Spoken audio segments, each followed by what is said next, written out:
Hi everybody, I'm Janet from Janet's Planet, and I am super happy to be reading a book to you guys today.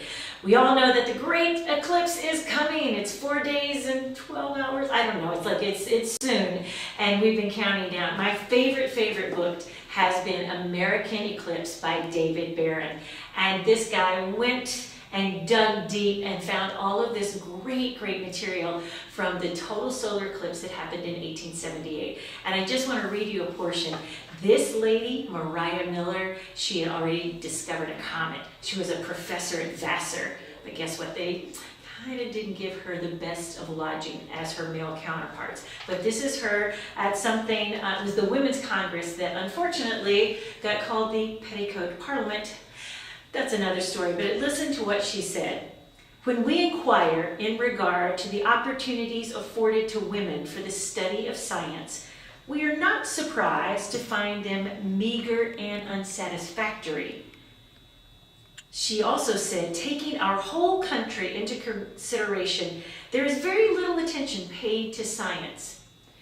This is 1876, you guys. This is not 2017. Listen to that again. Taking our whole country into consideration, there is very little attention paid to science.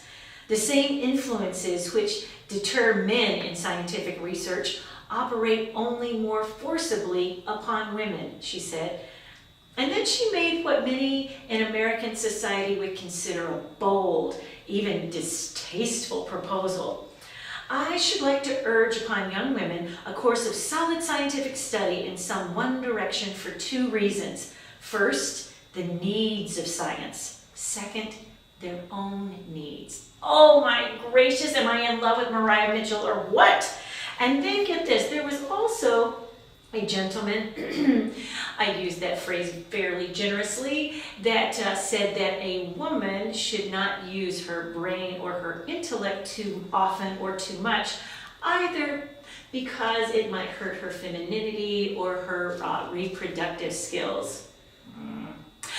I'm not going to read any more and tell you even his name. No need to give him credit at all. But I will tell you that reading through this book, she was indefatigable. She went out and she was going to make sure that she was going to this eclipse. She was discouraged. Like, I don't really think that science and a total solar eclipse is for women. Even a woman on the top of Pikes Peak went up to the general and said, may I stand here and look at the total solar eclipse with you all? And he said, well, madam, you may do so as long as you promise silence. I am in no way in favor of any woman ever being silent when they've got a good idea. I'm in favor of listening.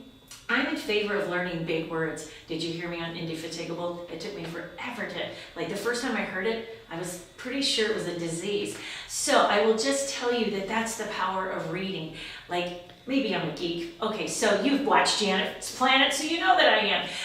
However, I just want you to know that it's like I wanted to know, and books were a gateway to that.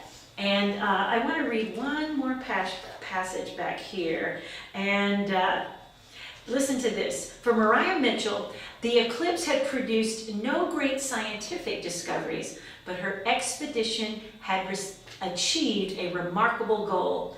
The success of this party is one more and pointed arrow in the quiver of women's suffrage argument and logic, wrote a correspondent for the New York Sun. The Denver press gauged her accomplishment even more generously. Recently, here in our midst, a conspicuous example of the power and grasp of the feminine intellect has been exhibited. Woohoo! Mariah was paving the way for all of us. If I have seen further, it's because I have stood on the shoulders of giants like Mariah Mitchell. So, what I want to tell you, whether you are 6 or 12 or 16 or 66 or 102, pick up a book. Read something that maybe you wouldn't even think you'd be interested in. And if after you so love a total solar eclipse, pick up the book, American Eclipse. I said it so much I get tongue-tied. Pick up the book, American Eclipse by David Barron. You won't regret it. You'll hear about Edison and his Tasometer, a crazy idea that apparently Edison thought worked. Yeah, it kind of worked. So you'll hear great stories, but read every day something that you enjoy and something that will challenge you. And remember this, let your mind revolve around this thought. The universe is always expanding. Let your mind do the same. And that's the view from Janet's planet.